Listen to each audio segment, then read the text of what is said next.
اسی طرح سے لبنان کے ایک مسیحی مصنف اینٹونی بارا نے اپنی کتاب میں لکھا ہے کہ حسین ان کرسچن آئیڈیالوجی، یہ ان کی کتاب کا نام ہے۔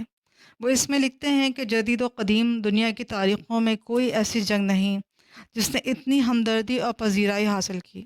صرف یہی نہیں بلکہ معرکہ کربلا سے امام حسین کی باوقار شہادت کے علاوہ بھی دیکھنے والوں کو بہت سے اہم سبق ملتے ہیں۔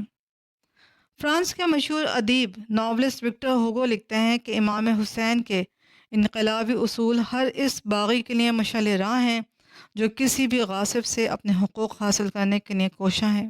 روس کے ایک معروف مفکر اور ادیب ٹالسٹائی نے امام حسین کے بارے میں لکھا ہے کہ جناب امام ان تمام انقلابیوں میں ممتاز ہیں جو حکمران حاکموں سے گڈ گورننس کا تقاضا کرتے ہیں اور اسی راہ میں شہید ہو جاتے ہیں۔ جاپان کے مصنف کویانا نے لکھا ہے کہ امام حسین کا انقلاب ایک پسے ہوئے طبقے کے لیے جدوجہد کا راستہ روشن کرتا ہے، وہ سوچ کو توانائی دیتا ہے، گمراہی سے نکالتا ہے اور حصول انصاف کے سیدھے رستے پہ ڈال دیتا ہے۔ برطانیہ کے اسکاٹش ادیب سر ولیم مور کہتے ہیں کہ سانحہ کربلا نے تاریخ محمد میں خلافت کے خاتمے کے بعد بھی اسلام کو انسانوں کے ذہنوں میں زندہ رکھا۔ واقعہ کربلا نے صرف خلافت کی تقدیر کا فیصلہ کیا بلکہ محمدی ریاست کے اصول و معیار کو بھی متعین کر دیا جو ابتدائی خلافت کے بعد کہیں کھو گئے تھے۔ معروف مغربی تحقیق دان اور تاریخ دان پروفیسر پیٹر جے چیلووسکی لکھتے ہیں کہ امام حسین پر مکہ سے کربلا تک کئی بار چھپ چھپ کے حملے کیے گئے۔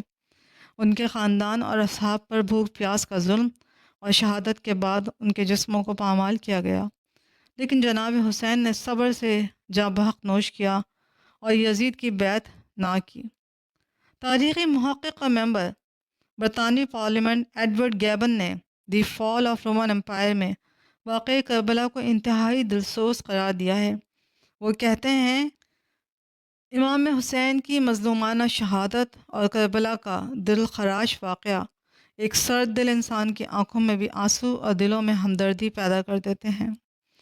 اسی طرح سے ہنگری کے مصنف گیوجی لکھتے ہیں کہ حسین کا تصور مرکزی طور پر انسان کی فری ول، شخصی آزادی اور اپنی قوم کی خوشحالی کے لیے ظالم حکمران کے ساتھ کھڑے ہونے پر فوکس کرتا ہے۔ امام حسین نے اپنی پوری قوت اور عزم کے ساتھ اس طاقتور ظالم کو فیس کیا۔ اسی طرح سے روسی مفکر اوگیرا کہتے ہیں کہ امام حسین ہر اس طبقے کی مثال ہیں جو طبقاتی جبر کا شکار ہے۔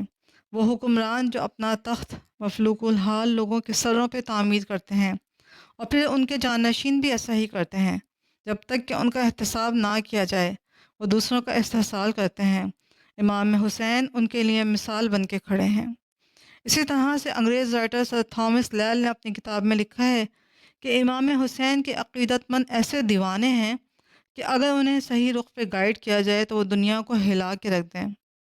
سر تھامس نے سن 1921 سے 1918 میں سرکاری طور پہ عراق میں تعینات تھے، اور یہ بات آپ نے خود وہاں رہ کے نوٹس کی کہ کس طرح شیعہ کربلا کے گرد عزاداری کرتے ہیں اور اپنی جان نچھاور کرنے کو تیار ہوتے ہیں۔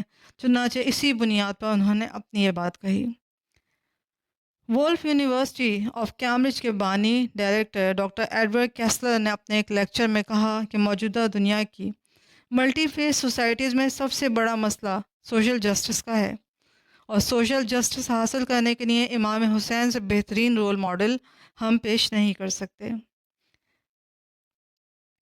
اسی طرح سٹی سکھ پروگریسو آرگنائزیشن لندن کے بانی ممبر جسویر سنگھ نے کہا کہ قطع نظر اس کے کہ ہم کس کمیونٹی سے تعلق رکھتے ہیں، ہم امام حسین سے بہت کچھ سیکھ سکتے ہیں، خاص طور پہ عزت اور وقار کے ساتھ جینے کا ڈھنگ۔ امام حسین جس عدل کے لیے کھڑے ہوئے اور انہوں نے جس بات کو حق سمجھا اس کے لیے اپنی جان دے دی، یہ ہم صرف امام سے ہی سیکھ سکتے ہیں۔ انٹرفیتھ گروپ کی ایکٹیوسٹ ریسرچر ڈائنا ملرز نے کہا کہ امام حسین نوع انسانی کے لیے ایک رول ماڈل ہیں۔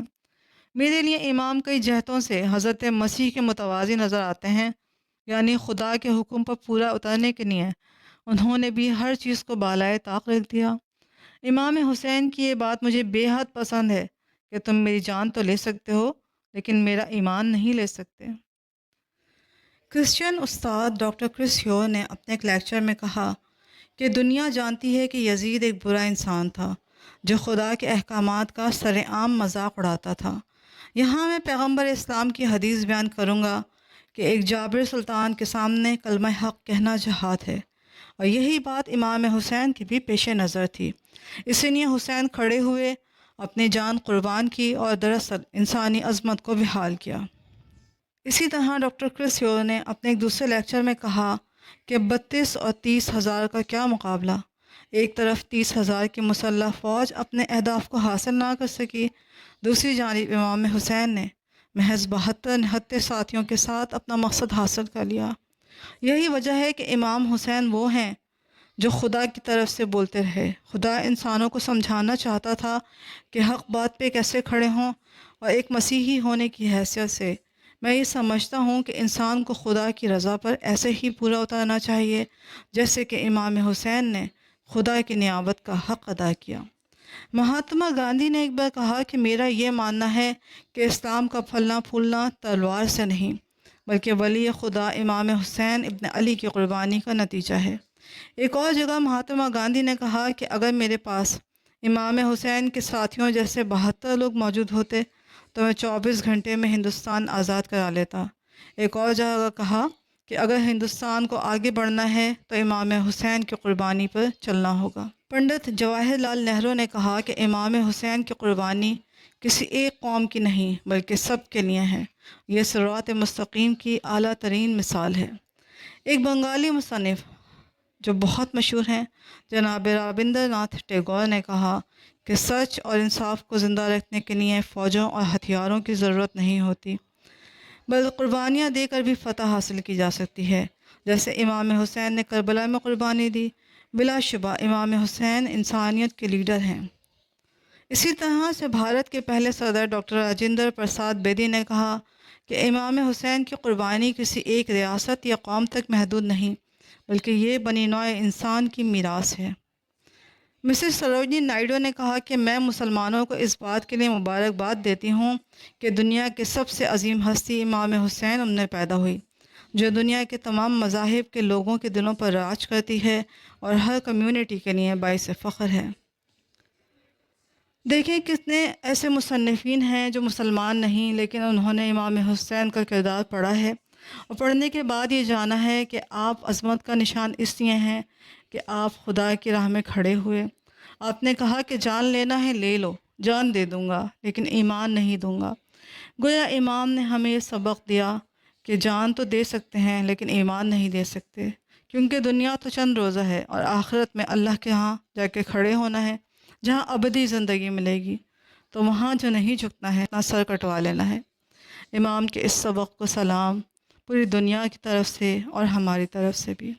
اللہ ان کے درجات کو بلند کرے اور ہم تمام مسلمانوں کو یہ ہدایت دے کہ ہم بھی انہی کی طرح سے سچ کے سامنے کھڑے ہوں، سچ کا سامنا کریں اور حق کا ساتھ دیں۔ اگر میری ویڈیو پسند آتی ہے تو میرے چینل کو سبسکرائب کریں اور میری ویڈیو کو لائک کریں اور میری ویڈیو کو آگے تک پہنچائیں، شیئر کریں تاکہ اور لوگ بھی اس سے مستفید ہوں۔ اگر آپ کچھ جاننا چاہتے ہیں تو مجھے کامنٹ کر کے بتائیں تاکہ مجھے پتہ چلے کہ سننا چاہتے ہیں، جاننا چاہتے ہیں۔ اجازت دیجیے اپنی بہن کو۔ اللہ حافظ۔ السلام علیکم۔